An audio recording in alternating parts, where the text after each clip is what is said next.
ஒரு பயணம் நம்ம மாறி மாறி பிறந்துட்டு இருக்கோம். அது 5 இடங்களில் பயணம். என்ன பயணம்னு பார்ப்போம். அதுக்கப்புறம் மாறாம பயணம் பண்ண போறோம். அது 12 இடங்களில் பயணம். ஒரு பயணம் பஞ்சாக்னி வித்தியில் சொல்லப்பட்டிருக்கு. இன்னொரு பயணம் அர்ச்சராதி மார்க்கம்னு கௌஷீதிக்கு உபனிஷத்து, பிருகதாரண்யக்கு உபனிஷத்து, சாந்தோக்கிய உபனிஷத்து, கட்டோபனிஷத்து. ரொம்ப ஆச்சரியமான உபனிஷத்து. ஒண்ணு பேரை கேட்டு பயப்பட வேண்டாம். எல்லா ரிஷிகளும் நமக்காத்தான் சொத்து கொடுத்துட்டு போயிருக்கா. அவ ஒண்ணு நமக்கெல்லாம் புரியவே கூடாது, நாங்கெல்லாம் எங்கேயோ இருக்கோம் சுவாமி, வடமொழியெல்லாம் தெரியவே தெரியாது, தமிழே சுமார் தான், ஓரளவுக்கு தெரியும், அப்படி இலக்கண இலக்கிய தமிழ்லாம் இப்ப ஒருத்தருக்கும் தெரியாது. ஓஹோன்னு செந்தமிழ் பேசினா இப்ப எத்தனை பேருக்கு கொண்டு புரிய போறது சொல்லுங்க. இப்போ ஓரளவுக்கு தமிழ் பேசினா புரிஞ்சுப்போமே தவிர அரிய பல சொற்கள்லாம் இருக்கு. அந்த சொல்ல தேடி பிடிச்சு பேசுறதுக்கு ஆரம்பிச்சோம். வெறும் பேசுறதுன்னு சொல்றோம் இல்லையா? இப்போ பகர்தல், வரைதல், ஓதுதல், செப்புதல், எத்தனை வார்த்தை இருக்கு, எல்லாமே பேசுதல் தானே. ஆனா இந்த பேசுதல்ங்கிறத விட்டுட்டு நம்ம இனிமே பகர்தல்னு பேச ஆரம்பிச்சா யாரான்னு கேட்பீங்களா? சாமி என்னாச்சு இவருக்கு, போன வருஷம் வரச்சே ஒழுங்கா தானே பேசியிருந்தார், இப்ப ஏதோ வேற பாஷை பேசுறாளேன்னு. நான் வேற பாஷையெல்லாம் பேசுறது தமிழ் தான். ஆனா அந்த தமிழுடைய பழக்கத்தையே நம்ம விட்டுட்டோம் இல்லையோ. உபனிஷத்துக்கள் அப்படித்தான், அழகா புரியும், கொஞ்சம் மெனக்கடணும், எல்லாத்திலுமே நேரம் ஒதுக்கணும். நேத்தே வேண்டினு இல்லையோ, ஆன்மீகம் புரியணும்னா சற்று நேரம் ஒதுக்கணும். 25 வருஷம் லௌகிக கல்வி படிக்கிறோம், ஆனா 2.5 வருஷம் கூட இதை படிக்க மாட்டோங்கிறோமே. 2.5 மாசம் படிச்சா கூட மேல மேல ஆவல தூண்டுறாப்புல தான் இருக்கும். அப்ப 2 பிரயாணம் பார்க்க போறோம். ஒன்னு பஞ்சாக்னி வித்யே 5 இடம், இன்னொன்னு துவாதச தலங்கள் 12 இடத்தை தாண்டுறோம். இந்த முதல்ல சொல்றது மாறி மாறி வந்துட்டே இருப்போம். அடுத்து சொல்றது திரும்ப வரவே மாட்டோம். போன இடத்திலேருந்து திரும்ப வராத இடம். கடைசி பிரயாணம் அரிய பிரயாணம். போற இடத்துல இருந்து அடுத்த இடத்துக்கு போயிட்டே இருப்போம். அது இத்தனை நாளும் பண்ணிட்டு இருக்கிற பிரயாணம். 2 பிரயாணத்துல இப்ப முதல் பிரயாணம் என்னன்னு பார்ப்போம். அது அடிக்கடி நடந்துட்டு இருக்கு. அது 30 வருஷத்துக்கு ஒரு தடவை நடக்கலாம், 60க்கு ஒரு தடவை நடக்கலாம், 100 வயசு கூட வாழலாம். நடுவுல கொஞ்ச நாள் அந்த பிரயாணம் இல்லாமலே கூட இருக்கலாம். ஏதோ ஒரு விதத்துல மாறி மாறி பிறக்கிறோம். மாறி மாறி வெவ்வேறு பிறவிகள் எடுத்துட்டே இருக்கிறது தான் இப்போதைக்கு நம்ம பண்ற பிரயாணம். எதனால் எடுக்கிறோம்? கர்மத்தால். என்னென்ன கர்மத்துக்கு என்னென்ன பிறவின்னு சொல்லப்பட்டிருக்கு. நான் இப்படி ஒரு புண்ணியம் பண்ணியிருந்தால் அதற்கு இந்த பிறவி கிடைக்கும், இப்படி ஒரு பாவம் பண்ணியிருந்தால் அதற்கு இந்த பிறவி கிடைக்கும்னு சொல்லப்பட்டிருக்கு. அது பெருமானே எழுதியிருக்கிற சட்டம். அதுக்கு தகுந்த மாதிரி பிறந்துட்டே போவேன். பிறந்த இடத்துல பாவ புண்ணியங்களை சேர்க்கணும்னு சொன்னீரே, எல்லாரும் சேர்ப்பாளா? இல்ல. முக்கியமா மனித பிறவியில தான் பாவ புண்ணியத்தை சேர்ப்போம். அதுவும் 12 வயசுக்கு அப்புறம். 12 வயசுக்கு முன்னாடி என்ன செய்தாலும் அது பாவத்திலையும் புண்ணியத்திலையும் கணக்கெடுக்கப்பட மாட்டாது. 12க்கு அப்புறம் பண்ணோம்னா தான் அது கணக்கே பண்ணுவா. அப்படியே சுவாமி, நல்ல வேளை அந்த விஷயத்தை சொன்னேன், அப்ப எல்லாத்தையும் 12க்கு முன்னாடியே முடிச்சுடுறேன். என்னால் இத போலெல்லாம் இவன் சாமர்த்தியத்தை காட்டினா அதுக்கு தான் அவர் உள்ளேயே உட்காண்டிருக்கார். உன் சாமர்த்தியம் ஒண்ணும் பண்ணாது, நான் ஏமாத்துடுறேன் நீ நினைக்கச்சேவே உனக்கு அந்த நினைவு தெரியறதுக்கு முன்னாடி அவருக்கு தான் தெரியும். உள்ளூர உட்காந்து இருக்காரு இல்ல. இப்ப அப்ப 12 வயசு வரைக்கும் சேர்க்கிற குற்றம் சேராது, பண்ற நல்லது சேராது. அதே போல நான் பாம்பா பிறந்திருக்கேன்னு வச்சுங்க, இல்ல சிங்கமா பிறந்திருக்கேன், தினப்படி 4 பேர் அடிச்சு சாப்பிடத்தானே போறேன், யாரோ ஒருத்தர கொட்டிண்டே தானே இருக்க போறேன். விலங்கினத்துக்கு பாவ புண்ணியம் சேராது, மறுபடியும் அங்கேயும் சேராது. மரம் செடி கொடிக்குள்ளயும் இருக்கலாம்னு சொன்னேன், இருக்கலாம், அதுக்கும் பாவம் சேரவே சேராது. பல பல பிறவிகள்ல பாவம் சேரவே சேராது. அப்ப அந்த பிறவிலாம் எதுக்குன்னால் ஒரு பாவத்தின் பயனை அனுபவிக்க, அவ்வளவுதான் அந்த பிறவிகளை தவிர அந்த பிறவியில சேர்க்க மாட்டோம். சமீத நல்லதா போச்சு. அப்ப அந்த பிறவி முடிஞ்ச உடனே முக்திக்கு படுவேனா? போமாட்டோம். இங்க இருக்கிற கணக்குலேருந்து உன்னை கழிக்கிறதுக்காக வந்திருக்கோம். கழிச்ச உடனே திரும்ப பழைய கணக்கு போகணும். போய் இங்க ஏதோ பாக்கி இருக்கே, பாக்கி தொலையவே இல்லையே, ஜாக்கிரதையா இருக்கே. பாக்கி நிறைய இருக்கத்தான் இருந்தது. அதுல இருந்து ஒரே ஒரு குற்றம், அதற்காக இந்த தாழ்ந்த பிறவி பாம்பு பிறவி முடிஞ்சு போச்சு. 10 பேரை கடிச்சேன், அவளும் போயிட்டா, நானும் போயிட்டேன், முடிஞ்சு போச்சு. இப்ப என்ன ஆகும்னா மறுபடியும் விட்ட இடத்துக்கு கணக்கு போகணும். போயிட்டு பாக்கி என்ன, இப்ப ஒரு பாபம் தொலைஞ்சு போச்சு இல்லையோ, வேற என்ன கணக்கு இருக்கு? இந்த புண்ணியம் இருக்கா? சரி, மனித பிறவி எடுத்துக்கோ. வேற மறுபடியும் பாபம் இருக்கா? சரி, போய் இந்த தடவை உடும்பா பிறக்க வேண்டியதான். அப்ப என்னென்ன இருக்கோ அதுக்கு தகுந்த மாதிரி பிறவி கிடைக்கும். கிடைச்ச இடத்துல மேல மேல பாவ புண்ணியங்களை சேர்க்கிற பிறவியா இருக்கலாம், அல்லது சேர்க்காத பிறவியாகவும் இருக்கலாம். சேர்க்கிற பிறவியா இருந்தா இன்னும் ஆபத்து, சேர்ந்துட்டே போகும் இல்லையோ. மனுஷ பிறவி எடுத்திருந்தேன்னா மேல மேல சேர்ப்போம். சாமி, அப்பனா இப்ப நீ சொன்னதுல இருந்து உடும்பாவே பிறந்துடலாம்ல, அதைத்தானே நீ சொல்றீங்கன்னா அதுல வேற ஆபத்து. கழிச்சுட்டே இருக்க முடியுமே தவிர எந்த முடிவும் எடுக்க முடியாது. இவன் கழிக்கவே முடியாது, கழிப்பான். ஒரு உடும்பு பிறவி ஒரே ஒரு பாபத்தை தொலைக்கும்.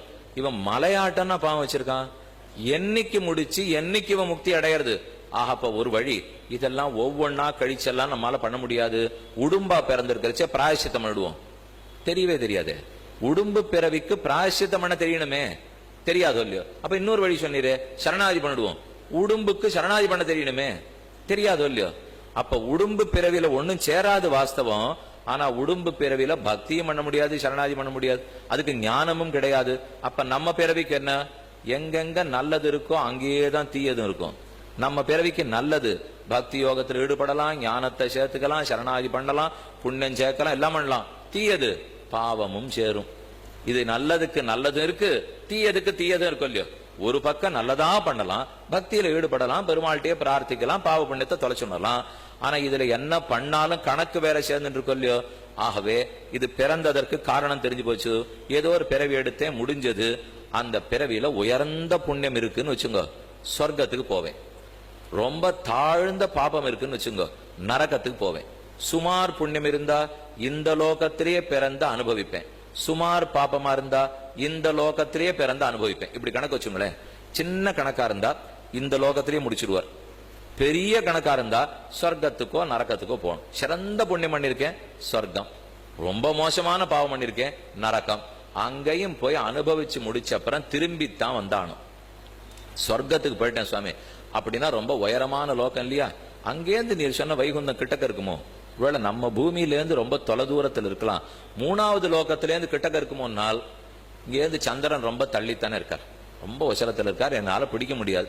எங்க குழந்தைக்கு சோறு விட்டுருந்தேன், சந்திரனை பிடிச்சு கொடுத்து உனக்கு சோறு சாப்பிடுது. சரி 2 உண்டை சாப்பிட்டு சொல்றாருங்கிறதுக்காக சாப்பிட்ட உடனே அது கேட்டுது, 2 உண்டை சாப்பிட்டேன், இப்ப நீ நிலாவை பிடிச்சு கொடுத்தா தான் பாக்கி சாப்பிடுவேன். அதெல்லாம் முடியாது, நிலா எல்லாம் ரொம்ப வசரத்துல இருக்கு. உடனே இந்த குழந்தை கேட்டுது, மாடி மேல உட்காந்து இருக்காளே அவளை பிடிச்சு கொடுக்க சொல்லுது. இங்கேருந்து 12 அடி வசரத்துல தான் அவ உட்காந்துருக்கா, அப்ப அவ இன்னும் உயரத்துல தானே இருக்கா, நீ பிடிச்சு கூட என்ன சாமி? கீழே பார்க்க முதல் தளத்தை பார்க்கச்சே மேல் தளம் 15 அடி வசரம் வாஸ்தவம் தான். அதுக்கு நிலாவுக்கு கிட்டக்க போக முடியுமா? அதே போலத்தான் சொர்க்கலோகம். நம்ம பூமியோட ஒப்பிட்டு பார்க்கறச்சே 3வது லோகம் தான். ஆனா வைகுந்தத்தோடு ஒப்பிட்டு பார்க்கச்சே வெறும் 3ஆம் மாடி தான். ஒன்னும் பெரிய தூரம்லாம் இல்லை. இங்கேருந்து என்ன தூரமோ அதை விட 10 அடி வேணா ஒரு தூரம் குறைச்சலா இருக்கலாமே தவிர அதுக்குன்னு சொர்க்கலோகத்திலேருந்து நேரப்பட முடியுமா? சொர்க்கத்துக்கு போய் புண்ணிய பலத்தை அனுபவிச்சுட்டோம். முடித்த பிற்பாடு திரும்ப மனித பிறவி எடுப்போம். தெளிவா சொல்றது சாஸ்திரம். க்ஷீணே புண்ணியே மர்த்தியலோகம் விசந்தி. போன புண்ணியம் தீர்ந்து போச்சுன்னா திரும்ப மனித லோகத்துக்கு வருவான். எதற்கு? மறுபடியும் நல்லது பண்ணியோ, சரணாதி பண்ணியோ, பக்தி பண்ணியோ மோட்சம் போனோம் இல்லையோ? கணக்க தொலைச்சாகணுமே. இவன் ஏதோ ஒரு புண்ணியம் சிறந்த புண்ணியத்துக்காக சொர்க்கத்துக்கு போயிருக்கானே தவிர மறுபடியும் இங்க தானே வரணும். அந்த வர்றது அவ்வளவு சுலபம் இல்லை. இப்பதான் நீங்க பிரயாணத்தை நன்னா கேட்டுக்கணும், நிமிந்து உட்காந்து கேட்டுக்கணும். நம்ம தான் பண்ணிட்டு இருக்கோம் பிரயாணம். இதெல்லாம் யாரோ பண்றதா நினைச்சுட வேண்டாம். நாம ஒத்தொத்தர இந்த பிரயாணப்படிதான் வந்திருக்கோம். பஞ்சாக்ய வித்தியிலே 5 ஆகுதிகளை பத்தி சொல்றது. பஞ்சம்யா ஹுதாவாபக புருஷவசசோ பவந்தி. 5வது ஆகுதி கொடுக்கும் போது மனிதன்னு பேர் பெறுகிறான். இது ஒரு உபனிஷத்து அழகா சொல்றது. 5வது ஆகுதி கொடுக்கறச்சே இவன் மனிதனாகிறான்ங்கிறது. அது என்ன ஆகுதி? ஆகுதின்னா ஹோமகுண்டம் வளர்த்திருக்கும், அதுல நெருப்பு தகதகான்னு எரியறது. கரண்டி சிறுக்குன்னு பேர். அதுல இருந்து நெய் எடுத்துட்டோம், எடுத்து இப்படி குத்துறம் பாருங்க, அதுக்கு தான் ஆகுதி கொடுக்கறதுன்னு. ஸ்வாஹா ஸ்வதா ஸ்வாஹா ஸ்வதான்னு சொல்றோம் இல்லையோ? அக்னி பகவானுக்கு 2 மனைவியர், ஸ்வாஹா தேவின்னு ஒருத்தி, ஸ்வதா தேவின்னு ஒருத்தி. இதுல ஸ்வாஹா தேவிக்கு ஒரு வேலை, ஸ்வதா தேவிக்கு ஒரு வேலை. நாம எடுத்து ஒரு ஆகுதி கொடுத்த உடனே அது தெய்வங்களை குறித்த ஆகுதியா இருந்தா ஸ்வாஹா தேவி கொண்டு போய் தெய்வங்களிடத்துல கொடுத்துருவள். அது பித்திருக்களை குறித்து கொடுத்த ஆகுதியா இருந்தா ஸ்வதா தேவி எடுத்துன்னு போய் பித்திருக்கள் இடத்துல கொடுத்துருவள். இப்படிதான் கணக்கு சொல்லியிருக்கா. நாம ஸ்வாஹான்னு கொடுக்கிறோம், ஸ்வதான்னு கொடுக்கிறோம்னால் பித்திருக்களுக்கு ஸ்வதா தேவி எடுத்துன்னு போகணும், தேவர்களுக்கு ஸ்வாஹா தேவி எடுத்துன்னு போகணும். அப்ப ஒரு ஆகுதி கொடுக்கிறோம், அந்த நெய் அதுல விடுறோம் இல்லையோ? ஒரு ஹோம குண்டம் நெருப்பெரிஞ்சின்னு இருக்கு, அதுல கொண்டு போய் நெய்ய குத்துறமே. இத போல இப்ப நாம இந்த ஜீவாத்மாவே ஆகுதியா 5 இடத்துல கொடுக்க போறோம்.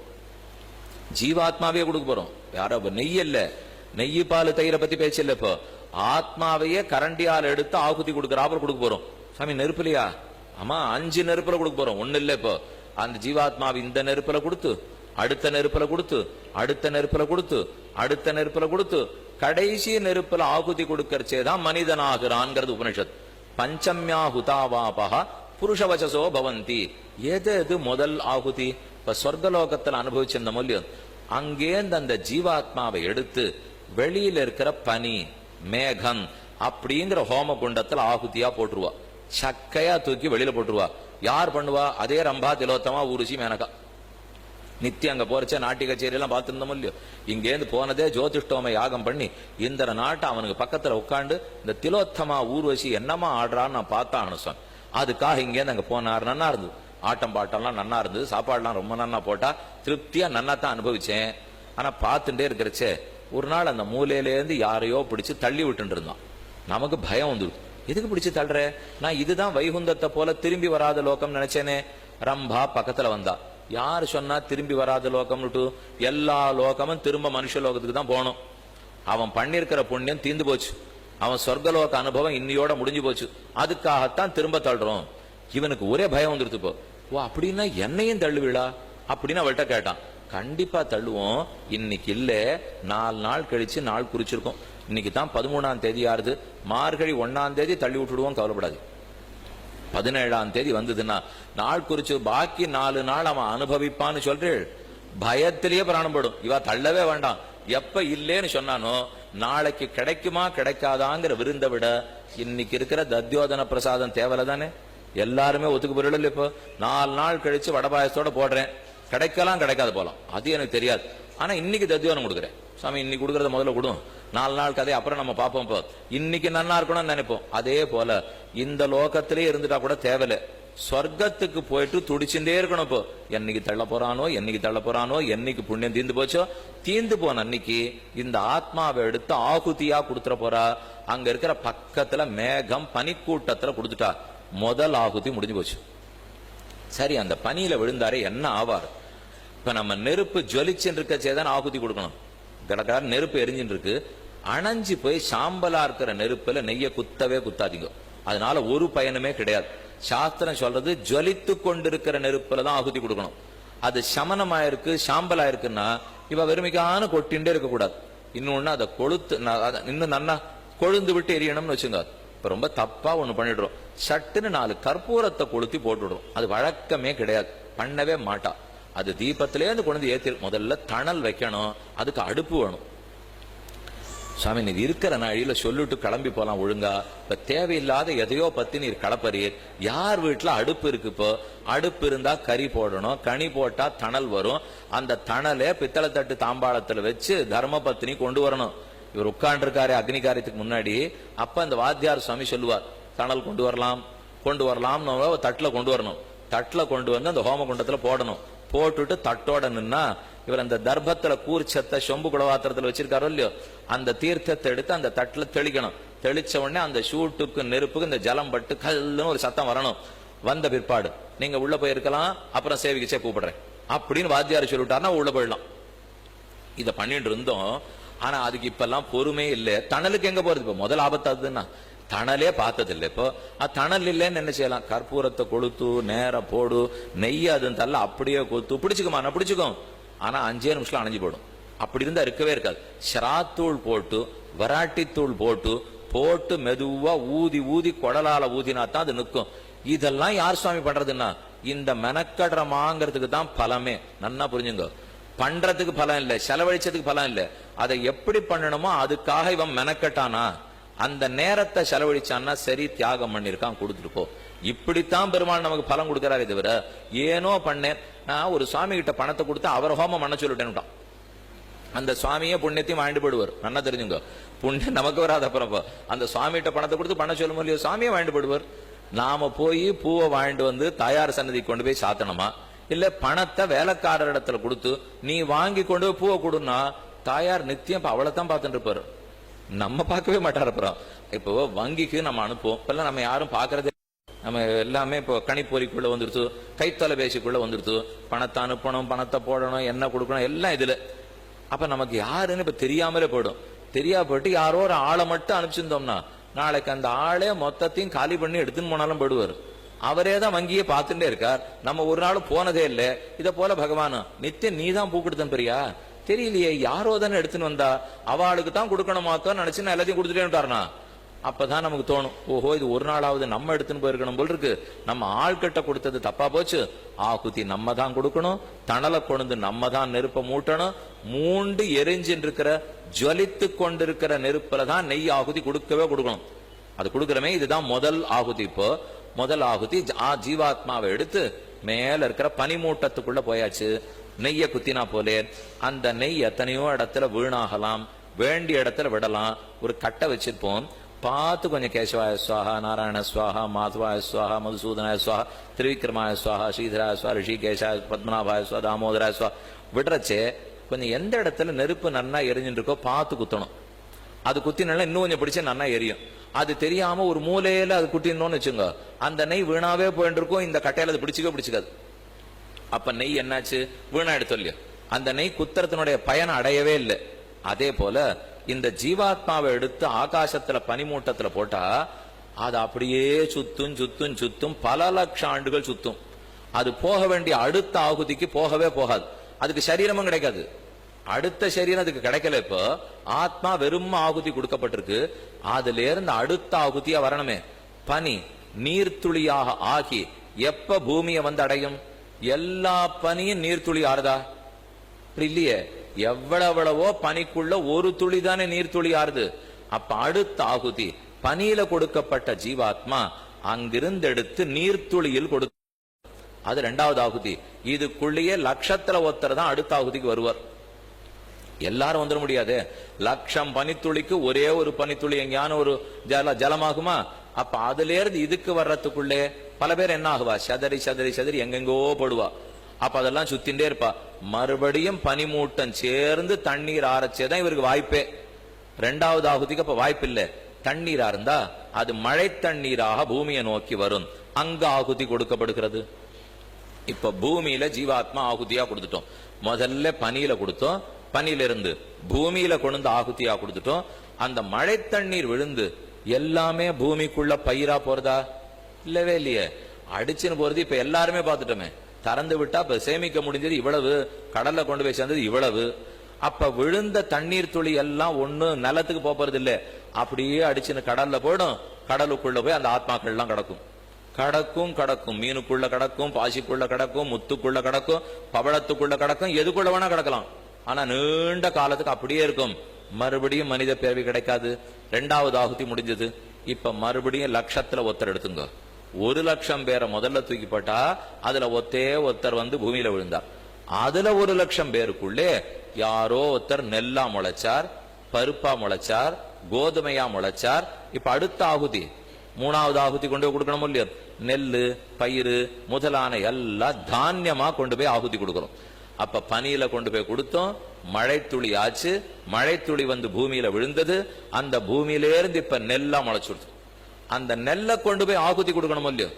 நெல்லு பயிர் பண்ணிட்டோம், நன்னா விளைஞ்சிருக்கு. களத்து மேட்டிலேருந்து நெல்லு குதிருக்குள்ள போனோமா இல்லையா? எப்படி போகும்? களத்து மேட்டுல போர் அடிக்கணும். நெல்லை நன்னா கதிர் அறுத்துட்டு அதை போர் அடிக்கிறோம். எல்லாம் வண்டி காடி போயிட்டு வர இடத்துல பரப்பி வச்சிருக்கா. பரப்பினா அதுக்கு மேல சக்கரை சுத்தின்னு போறது பாருங்க. சக்கரத்துல ஒட்டிண்டு வீணா போன நெல் எத்தனை தெரியுமோ? அப்ப அந்த நெல்லுக்குள்ள எத்தனை ஆத்மா இருக்க போறாரு தெரியுமோ? அப்ப சக்கரத்தோட போயிட்டு ஆத்மாக்கள் எத்தனை தெரியுமோ? அவருக்கு வேற வழியே இல்லை. இப்போ ஏதோ ஒரு வண்டி சக்கரத்தோட எங்கேயோ போய் சக்கரம் இடத்துல நிற்க போறார். சமயம் ஆத்மாவை பத்தி சொல்றீரா, எதை பத்தி சொல்ற? ஆத்மாவை பத்தியே தான் சொல்லிட்டு இருக்கேன். ஒவ்வொரு இடத்துலயும் ஆகுதி கொடுக்கப்பட்டு இப்ப சக்கரத்தை சுத்தின்னு போயிடலாம். ஒரு மாடு அது மேல நடக்கிறது, சுத்தி சுத்தி மாடு மிதிக்கும் இல்லையோ போரடிக்கிறது. அது மிதிக்கச்சே அது குழம்புக்குள்ள இருக்கிற பிளவுக்குள்ள ஒரு 4 அரிசி போய் ஒத்திக்கலாம், அதுல ஒரு நெல்லு போய் ஒட்டிக்கலாம்னா மாட்டு குழம்போட அது வாழ்க்கை முடிஞ்சு போச்சு. இதெல்லாம் நம்மளை பத்தி தான் இத்தனை அடியா சொல்லிட்டு இருக்கேன். உபனிஷத்து நம்மளை பத்தியே தான் சொல்லிட்டு இருக்கு. அப்படி அது தாண்டிவிட்டால் நெல்லு கதிர் வளரணும், அந்த நெல்லு நன்னா போரடிக்கப்பட்ட அரிசி ஆகணும். அடுத்த ஆகுதி எங்க தெரியுமோ? ஒரு புருஷனுடைய வயிற்றில் கொடுக்கப்படுகிறது. அவர் அதை சாப்பிடணும். நெல்ல அவன் சாப்பிட போறான், சாப்பிட்டு உள்ளே தாத்து விருத்தி ஆகணும் இல்லையோ? ஒரு ஆணுக்கு தாத்து விருத்தி ஆகணும். அப்புறம் தான் அவன் பெண்ணோட கல்யாணம் பண்ணிக்க போறான், கூட போறான். இப்ப 4வது ஆகுதி புருஷ கர்ப்பம் ஆகிறது. ஒரு ஆணுடைய வயத்துல போனோம்னா எத்தனை நெல்லுல ஒரு நெல் வயத்துல போறது? இதை எங்கெங்கயோ அடிச்சுன்னு போயிட்டு இருக்கேன் நெல்லு. இப்போ இதுக்குள்ள எங்க வேணா நெல்லோட வீணா போயிடலாம். அதுல ஏதோ ஒரு நெல்லு ஒரு புருஷனுடைய வயத்துக்குள்ள போய் சேர போறது. சேர்ந்தது எல்லாமே தாத்து விருத்தி ஆக போறதா? அப்படி அவசியம் இல்லை. இப்போ நம்ம எத்தனை படி பிரசாதம் சாப்பிட்டா கொஞ்சம் நமக்கு தாத்துக்கள் விருத்தியாக போறது. அதுக்கப்புறம் இவனுக்கு கல்யாணம் ஆகணும். அதுல எத்தனை பேருக்கு ஆச்சு ஆகலன்னே தெரியாது. எத்தனை பேர் பிரம்மச்சாரிகளா இருக்க போறா, எத்தனை பேர் சன்னியாசிகளா போட போறா. அப்ப அங்கெல்லாம் போச்சு. அதனாலெல்லாம் மேல அடுத்த ஆகுதியே போகாது. அதுல ஆரோத்தர் கல்யாணம் பண்ணிட்டு வரணும். 12 வந்த பிற்பாடு ஆணும் பெண்ணும் கூடும் போது இவன் புருஷ கர்ப்பமா இருந்த அந்த ஜீவாத்மா ஸ்திரீயினுடைய கர்ப்பத்துக்குள்ள கொண்டு போய் கொடுக்கப்படுறார். கொடுக்கப்படச்சே இவருடைய தாத்துக்கள் லட்சோபலட்சம் தாத்துக்களிலே பெண்ணோட கருமுட்டைய பற்றி கரு உருவாருது எத்தனை தாத்துல ஒன்று? லட்சத்துல ஒன்று. அப்ப இவர் லட்சம் ஜீவாத்மா தாத்து ஆயிருந்தார்னா ஒரே ஒரு தாத்து கிடைக்க போறது. இது இப்ப 4வது லட்சத்துல ஒன்று. கணக்கு போட்டு பார்த்தீங்கன்னா தலை சுத்தும். இப்போ முதல் லட்சத்துல ஒன்னாக்கினோம், அத லட்சத்துல ஒன்னாக்கினோம், அத லட்சத்துல ஒன்னாக்கினோம், அத லட்சத்துல ஒன்னாக்கி இப்ப அது அந்த ஸ்திரீ கர்ப்பத்துக்குள்ள வருது. வந்த பிற்பாடு அந்த கர்ப்பத்துல எத்தனை பாடு சுலபத்துல நடந்துட போறதா இங்கேயானோ. அது பிறந்த குழந்தை தரிக்கணும், தவிக்கணும், நிக்கணும், என்ன ஆகுமோ தெரியாது. அந்த பெண்ணதை ஒத்துக்கணும், அவ சரின்னு ஒத்துக்கணும், புள்ள சரின்னு ஒத்துக்கணும். இது இத்தனைக்கு அப்புறம் உள்ள 9 மாசம் கை கால சுருக்கிண்டு உட்காண்டிருக்கணும்.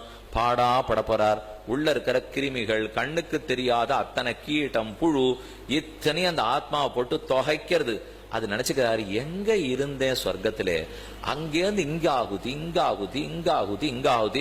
பிரயாணம் ரொம்ப நல்லா இருக்கே, இதுதானா நான் பண்ண பிரயாணம், எதுக்கு இங்க உள்ள வந்து உட்கார்ந்துருக்கேன்னு ஒரு 7 மாசத்துக்கு அவருக்கு ஞானோதயம் ஏற்படுறது. கைய கூப்பிண்டு பகவான்கிட்ட பிரார்த்திக்கிறார். இத்தனை ஆகுதி கொடுத்து நான் இங்க வந்துட்டேனே, எதுக்கு வந்திருக்கேன்? எதுக்கா? கவலைப்படாதே. இப்ப நீ 5வது ஆகுதி பெண்ணனுடைய கர்ப்பத்துல போறச்சேதான் மனிதன்கிற பேர் பெற்றிருக்கேன். உனக்கு ரொம்ப முக்கியமான பிறவி கொடுத்திருக்கேன். அடுத்தது இப்ப மனித பிறவி நீ எடுத்துட போற. எடுத்த பிற்பாடு முதல்ல உனக்கு மட்டும்தான் 5 ஆகுதி தெரியவே போறது. ஏன்னா இந்த ஒவ்வொரு 5 ஆகுதியிலையும் பாம்பும் பிறக்கும், தேளும் பிறக்கும், பசுவும் பிறக்கும். இப்ப நான் சொன்னது எதுவான பிறந்திருக்கலாம் இல்லையோ? அப்ப பிறக்கும். அப்ப என்ன ஆகும்? ஆண் காளமாட்டுக்குள்ள ஆகுதி கொடுக்கப்படும், பெண் பசு மாட்டுக்குள்ள ஆகுதி கொடுக்கப்படும். அதை மட்டும் கொஞ்சம் மாத்திங்க. மற்றபடி எல்லாம் ஒன்னா தான் இருக்க போறது. கொடுத்துட்டு அதுல ஒரு பசுமாட்டு குட்டி, கண்ணுக்குட்டி பிறக்கும் இல்லையோ? கன்றுக்குட்டிக்கு நான் 5 இடத்துல பிரயாணம் பண்ணிருக்கேன்னு தெரியுமோ? தெரியவே தெரியாதே. அதுதான் வித்தியாசம் மனித பிறவியில. இப்போ இவன் ஒத்தனுக்கு தான் அது தெரிஞ்சுக்கிறதுக்கு வாய்ப்பே இருக்கு. மத்த எந்த பிறவியில அது தெரியவே தெரியாது. ஆனா மனித பிறவி எடுத்துட்டு எத்தனை லட்சம் பேர்ல ஒத்தருக்கு இந்த 5 தெரிய போறது, அது வேற தெரியாது. சொல்லி இப்போ மனித பிறவி எடுத்துட்டோம். எல்லாரும் இப்ப பஞ்சாக்னி வித்யை கேட்கறதுக்கு வந்துட போறாளா, இல்ல எல்லாரும் கௌஷிதிக உபநிஷத்து படிக்க போறாளா? ஒத்துரும் இல்லையே. அதுல கோட்டியில கோட்டியில கோட்டியில ஒரு மனுஷன் ஆரோத்தர் படிக்க வரப்போறார். அந்த படிச்சவர் அதையும் விட்டுட்டு இதெல்லாம் ரொம்ப கஷ்டமா இருக்கு, முடியுமான்னு தெரியல, போன்னு புஸ்தகத்தை கீழே வச்சுட்டாருன்னா போச்சு. இத்தனை பிரயாணமும் வீண். ஒரே நிமிஷம் முடிஞ்சு போச்சு இல்லையா? இப்போ சரி பரவாயில்ல சுவாமி, இந்த பிரயாணம் முடிஞ்சு போச்சுன்னா அடுத்த பிறவியில பார்த்துட்டா போச்சுன்னால் அடுத்த பிறவி எந்த பிறவின்னே தெரியாது. இப்போ இந்த 5த்துக்குள்ள எங்க கொண்டு போய் நம்மள விட்டுட போறாங்கிறதும் தெரியாது. அது ஒவ்வொன்னுலயும் ஜலத்துல அடிச்சுன்னு பட போறோமா, மாட்டு கொம்புல அரிசி பட போறதா, சக்கரத்துல அடிச்சுன்னு பட போறதா, மீன் வயத்துக்குள்ள பட போறோமா தெரியாது. அதனாலதான் இந்த மனித பிறவி எடுத்திருக்கியே ஜாகிரதை ஜாகிரதை ஜாகிரதை. திரும்ப திரும்ப எதுக்காக சொல்லிட்டு இருக்காள்னா, ரொம்ப கிட்டக்க வந்துட்டோம். இப்போ இந்த முனையில எட்டினா பிடிச்சு விடலாம். ஆனா இப்ப போய் அதெல்லாம் எட்டாவது போல் இருக்கே, நம்ம கோட்டை விட்டுட்டோம்னால் திரும்ப சுத்தலுக்குள்ள எங்க ஆரம்பிக்கணும்னே தெரியாது இல்லையோ? ஜாகிரதையா இருந்துங்கோ. இதுதான் சுழற்சி. இதுதான் 5 இடத்துல நாம கொடுக்கப்படுகிற ஆகுதி. ஒவ்வொரு இடத்துலயும் வீணா போகிறதுக்கு காலம் உண்டு. இது அடுத்தடுத்து பிறவி எடுத்துருவோம் நினைச்சிட வேண்டாம். இந்த ஒரு இடத்துக்கும் ஒரு ஆகுதிக்கும் இன்னொரு ஆகுதிக்கும் நடுவுல 1,00,000 ஆண்டு கூட ஓடலாம். அப்ப அந்த 1,00,000 ஆண்டு என்னவா இருப்பார்னா, ஒரு சரீரமே கிடைக்காமல் அரூபமா சுத்திண்டே இருப்பார். ஏதும் இருக்காது. இந்த இடத்துக்குள்ள இப்ப 1,00,000 ஆத்மா இருக்கலாம். இந்த திறந்த வெளியா இருப்பாருங்க, அதுக்கெல்லாம் ஆத்ம புஞ்சங்கள்னு கூட்டம் கூட்டமா இருக்குமா. நமக்கு பார்த்தா தெரியவே தெரியாது. ஆனா அவ எதுக்கு காத்துட்டு இருக்காள்னா, சரீரம் கிடைக்கல, எனக்கு அடுத்தது இடம் கிடைக்கணுமோ இல்லையோ? இடம் கிடைச்சா தானே நான் ஒரு சரீரத்தை எடுத்துக்க முடியும், என் கர்மத்தை தொலைக்க முடியும். அது கிடைச்ச சமயத்துக்கு பயன்படுத்தி கொள்ள வேண்டும். இது ஒரு பிரயாணம். இப்ப பார்த்துட்டோம், நீண்ட பிரயாணம் பண்ணிட்டே இருக்கும். இப்ப மனித பிறவி எடுத்தோம். அந்த பிறவியில நம்ம எல்லாத்தையும் முடிச்சுக்கணுமோ இல்லையோ? முடிச்சுக்கல, ஒண்ணுமே தெரியலன்னு வச்சுங்க, மறுபடியும் பாப புண்ணியங்களை சேர்த்துப்போம். அதனுடைய பலத்தை ஏதோ ஒரு பிறவி எடுத்து அனுபவிச்சாகணும். அந்த பிறவி எடுக்கிறோம், சுத்த வேண்டிதான். திரும்ப திரும்ப திரும்ப திரும்ப சுத்தின்னு இருக்கும். அனாதி காலமான கர்ம, கர்மத்தினாலே ஜென்ம, ஜென்மம் எடுத்த இடத்துல பாவ புண்ணியம், பாவ புண்ணியத்தின் பயனை அனுபவிப்பதற்கு ஜென்ம, ஜென்மம் எடுத்த இடத்துல கர்ம, அந்த கர்மத்தின் பயனை அனுபவிப்பதற்கு ஜென்ம. இனிமே வாய் வலிக்க நான் சொல்லிருந்தா கூட அதைத்தான் இத்தனை நாளும் பண்ணிருக்கோம் சுத்தி இருக்கோம். இது தெரிஞ்சு போச்சு சாமி, இதை நிறுத்துறதுக்கு வழி சொல்லு. முதல் காரியம், இது சுத்தின்னு இருக்கோம் நிறுத்தணுங்கிற ஆசை வரணும். அது இருந்தா தான் மேல எதுவுமே பிரயோஜனப்படும். இந்த பிரயாணமே நன்னா இருக்கேன்னு முடிச்சுட்டேன்னா எல்லாம் தீர்ந்து போச்சு. நன்னாத்தானே இருக்கு, இப்போ இதுக்கு ஒன்றும் குறைச்சல் இல்லையே. இப்போ நானும் 5 இடத்துல சௌக்கியமா போயிட்டு தான் வந்துட்டு இருக்கேன். இப்படியே இருந்தா தேவையில்ல போல் இருக்கேன்னு விட்டீங்கன்னா ஒரு முன்னேற்றமும் நடக்கவே நடக்காது. இந்த 5 நான் இனிமே சுத்துறதா இல்ல, ஓங்கி குறுக்க வெட்ட போறேன், நிறுத்தித்தான் ஆகணுங்கிற புத்தி வந்துடுத்துனால் அந்த உணர்தல் ஏற்பட்டுடுத்துன்னா இப்ப மார்க்கம் வேற. அந்த உணர்தல் எப்ப ஏற்படும்னா இப்ப சொல்ல போற மார்க்கத்தை கேளுங்க. கேட்டுட்டால் இதுவா என் மார்க்கம் அதுவா என் மார்க்கம், இந்த ரெண்டுத்துக்குள்ள எதுக்கு நான் பிறந்திருக்கேன் அப்பதான் தோணும். ஓஹோன்னு ஒருத்தர் கஷ்டப்படுறார், வேண்டாம் இப்படி எல்லாம் கஷ்டப்படாதே, நன்னா படி, நல்ல வேலைக்கு போ, நன்னா சம்பாதிக்கலாம், சௌக்கியமா இரு. அப்ப படின்னு சொல்லச்சே பிள்ளைக்கோ பொண்ணுக்கோ என்ன சொல்லணும்? படிக்காதவள்லாம் பாரு இப்படி சமப்பட்டு இருக்கா, அதை படிச்சவா சுகமா இருக்கா பாரு ஒழுங்கா படி அப்படின்னு சொல்லி தானே சொல்றோம். இப்போ அதே போல இந்த 5 இப்படி பிறந்ததனுடைய கட்டத்தை எல்லாம் பார்த்துட்டு இல்லையோ. இப்ப அடுத்தது பார்ப்போம், இந்த கட்டமே இல்லாமல் 12னுடைய ஆனந்தம். நாம போற லோகம் எது? இப்ப எங்க வந்திருக்கோம்? வந்தாச்சு, ஒரு சரீரம் எடுத்துட்டோம், மனித பிறவி எடுத்திருக்க முடியும். கர்மத்துக்கு அதீனப்பட்டு தான் மனித பிறவி எடுத்திருக்கோம். உள்ள ஒரு ஹிருதயம், அந்த ஹிருதயத்துக்குள்ள சூக்ஷ்மமான ஆத்மா உட்கார்ந்துருக்கார். அவர் தான் இத்தனை நாளும் பிரயாணம் பண்ணிருக்காரு. இவ்வளவுதான் அவர். வாலாகிர சதபாகஸ்ய சததா கல்பிதஸ்ய பாகஸ்ய விஜ்ஞேயான்னு உபனிஷத் சொல்றது. ஒரு நெல்லு மணி எடுத்து அதனுடைய நுனி வாழை மட்டும் எடுத்து வெட்டி எடுத்துட்டு அதை 100 வெட்டி அதை 100 வெட்டினா அதை விட சின்னவரா இருப்பான் ஆத்மா. அவருக்கு தான் இப்ப இத்தனை நாள் இந்த சுத்தல் எல்லாமே. இது எங்க போயிட்டு இருக்காரு? அந்த சின்ன ஆத்மா. அந்த சின்ன ஆத்மா சேர்த்து வச்சிருக்கிறது தான் இத்தனை பாவ புண்ணியம். சுவாமி இவ்வளவு சின்னவரா இருக்குன்னு நிறைய எல்லாம் பண்றாரு போல் இருக்கேன். யாரும் இல்லை, நான் தான் பண்ணிட்டு இருக்கேன், நீங்க தான் பண்ணிட்டு இருக்கேன், ஒவ்வொருத்தரும் தான் பண்ணிட்டு இருக்கேன், வேற யாரும் இல்லை. இப்போ அந்த சின்ன சூக்ஷ்மமான ஆத்மா புரிஞ்சு விட்டார். ஞானமயமான ஆத்மா, அதிகமான ஞானம், ஞானஸ்வரூபனா இருக்கார், ஞானமயமா இருக்கார், ஞான குணகனா இருக்கார். அந்த ஞானம் இருக்கிற ஆத்மாவுக்கு எவ்வளவு ஞானம்? ஆத்மாவுடைய ஞானம் பரமாத்மாவுக்கு நிகரான ஞானம். ஆத்மாவுடைய ஆனந்தம் மறுபடியும் பரமாத்மாவுக்கு நிகரான ஆனந்தம். ஒரு நிமிஷம் நீங்க தீர்க்கமா மூச்சை இழுத்து விட்டு இதை சிந்திக்கணும். போது எனக்கு எவ்வளவு ஞானம் தெரியுமோ? பரமாத்மாவுக்கு நிகரா. இதோ பக்கத்துல பெருமாள் இருக்காரே அவருக்கு நிகரா. என்ன நிஜமா தான் சொல்றீரா இல்ல ஏதான்னு சொல்லிட்டு கிளம்பிட போறீரா? நிஜமா சொல்றேன். நமக்கு இருக்கிற ஞானம் பகவானுக்கு நிகரான ஞானம், பகவானுக்கு நிகரான ஆனந்தம். அப்படி காணுமே சுவாமி, அப்படி எல்லாம் ஞானத்தையும் காணும், அப்படி ஒண்ணு சந்தோஷப்படுறதாவும் தெரியலையென்னால் அது மூடி போட்டு மூடப்பட்டிருக்கு. இருக்கு, நன்னா இருக்கு, மாணிக்கம் பளீர்னு ஒளியோட தான் இருக்கு. ஆனா மாணிக்கம் சேத்துல விழுந்துடுச்சு. அப்ப என்ன ஆகும்? ஒளி போயிடுமா இருக்குமா? ஒளி இருக்கும், ஆனா வெளியில வருமா? வராது. பாருங்க, மாணிக்கத்துல ஒளி இருக்கு, சேத்துல சிக்கணுடுத்துனா உடனே என்ன பண்ணணும்? முதல்ல இந்த சேத்தை கழுவும், சேத்தை நகத்தின உடனே பளீர்னு மாணிக்கம் ஒளி விடுமோ இல்லையோ? ஆத்மாதான் மாணிக்கம்னு வச்சுங்க. அவருக்கு இருக்கிற ஒளி ரொம்ப ஆச்சரியமான ஒளி. அவருடைய ஞானமும் ஆனந்தமும் இறைவனுக்கு நிகரான ஞானம் ஆனந்தம். ஆனால் அந்தோ அதை சேருங்கிற கர்மங்கள் மூடினுடுது. அனாதிகால கர்மங்கள் சேராட்ட இந்த ஆத்மாவை மூடின்னு இருக்கு. இப்ப நம்ம செய்ய வேண்டியது கர்மங்கள்ங்கிற சேத்தை நன்னா கழுவி தள்ளுட்டோம்னால் உள்ளூர இருக்கிற மாணிக்கத்தினுடைய ஒளி பளீர்னு வெளியில வருமா வராதா? அந்த ஒளிதான் பகவானுக்கு நிகரான ஒளியா இருக்க போறது. இது நடக்கணும். இது நடக்கிறதுக்கு சேத்த போகணும்னா கர்மங்களை தொலைக்கணும்னா மறுபடியும் அதே சரணாகதி தான் வழி. பகவானுடைய திருவடியில சரணாதி பண்ணா கர்மம் தொலைய போறது. அந்த உணர்தல் நமக்கு வரணும். இந்த சுழற்சிக்குள்ள நான் இருக்க போறதா இல்ல, இந்த கர்மங்களை எனக்கு வேண்டாம், இதை தொலைச்சுட போறேன், பகவானுடைய திருவடியைத்தான் பற்ற போறேன்னு வந்துட்டோம். ஆனா அது வர்றதுக்கு ஒரு ஊக்கத்தொகை வேண்டாமா? ஏதான ஊக்கம் கொடுக்கணும் இல்லையோ? இப்ப நான் போய் இந்த கர்மங்கள் எல்லாம் தொலைச்சுட்டு என்ன சுவாமி லாபம்? நீர் சொன்ன 5 எனக்கு பிடிக்கல, வாஸ்தவம், அதை நிறுத்தணுங்கிற முடிவுக்கு வந்துட்டேன். நிறுத்திட்டு என்ன பண்ண போறேன்னு தெரியணும் இல்லையோ? நம்ம குழந்தைகள்கிட்ட சொல்லுவோம், பண்ணிட்டே இருக்கிய, இது வேண்டாம், பார்த்துட்டே இருக்கா, தொலைக்காட்சியை பார்த்துட்டே இருக்காது, இப்ப பார்த்தாலும் வெயில் வீணா போகாது, விளையாடிட்டே இருக்காது, நிறுத்துணும். பிள்ளை திடீர்னு கேட்டது, 2 மாசம் இப்ப விடுமுறை தானே எனக்கு, இப்ப விளையாடுறதை நிறுத்திட்டு நான் என்ன பண்ண போறேன் வேணும்னு கேட்பாளு. இப்போ ஏன்னா அடுத்து பள்ளிக்கூடம் திறந்து கொடுத்துனா விளையாடுறது எடுத்து படின்னு சொல்லலாம். இப்ப விடுமுறை கொடுத்துருக்கா, இது நன்னா சந்தோஷப்படுறதுக்காக. இப்ப போய் பார்க்காத என்ன திரும்ப பிடிச்சு விட மாட்டாளா? விளையாடுறத நிறுத்திட்டு என்ன பண்ணணுங்கிற? இப்போ அதே மாதிரி இந்த சுழற்சியை நிறுத்திட்டு எங்க போகணுங்கிறீர்? நிறுத்திடுற நான் மாட்டுக்கு எங்கேயோ போயிட்டு இருக்கேன், நீர் வந்தவர் நிறுத்துன்னு சொல்லிட்டு நான் நிறுத்திட்டு எங்க போறதுன்னே தெரியாது இருந்தால். அஜீர்ண வியாதி இருந்தது, அதனால பசிக்கலே, சாப்பிடவே இல்லை. ஆரோ ஒரு வைத்தியர் என் பேர்ல கருணை கொண்டார், நன்னா மருந்து கொடுத்தார், அஜீர்ணம் தீந்துபடுத்து இப்ப கபகபான்னு பசிக்க ஆரம்பிச்சுடுது, ஷோர் இல்ல. நான் வைத்தியர்கிட்ட சொன்னேன், சுவாமி நீர்பாட்டுக்கு வெறுமை விட்டுருக்கலாம், நான் அஜீர்ணத்தோட இருக்கிறச்சே ஷோர் இல்லைன்ற கட்டமானு தெரியாம இருந்தது, இப்ப நீர் அஜீர்ணத்தை போக்கி விட்டீர், பசிக்கிறது ஷோர் இல்ல. அதே போலதான் நாம எங்கேயோ 5 இடத்துல சுத்தின்னு இருக்கிற வரைக்கும் தெரியாம சுத்திருந்தோம், அதெல்லாம் கிடையவே கிடையாது, நீ சுத்தாதேன்னு ஒருத்தர் சொன்னார், கேட்டுனுட்டேன், சுத்தல நிறுத்தணுங்கிற ஆசை வந்துடுது, நிறுத்திட்டு எங்கேயானு போன இல்லையோன்னால் கவலையே படாதீங்கோ, 12 லோக மார்க்கம் காத்துட்டு இருக்கு. அதுதான் அரிய பயணம்.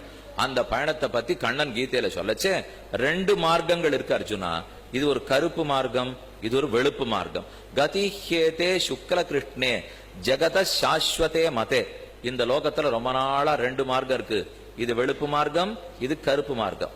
கருப்பு மார்க்கமும் வசந்த இடத்துக்கு கூட்டின்னு போகும், வெளுப்பு மார்க்கமும் வசந்த இடத்துக்கு கூட்டின்னு போகும். 2 இடமும் ஒண்ணு இல்ல. கருப்பு மார்க்கத்துல போற இடமே வேற, வெளுப்பு மார்க்கத்துல போற இடமே வேற. கருப்பு மார்க்கம் நீளமான மார்க்கம், வெளுப்பு மார்க்கம் ரொம்ப நீளமான மார்க்கம்.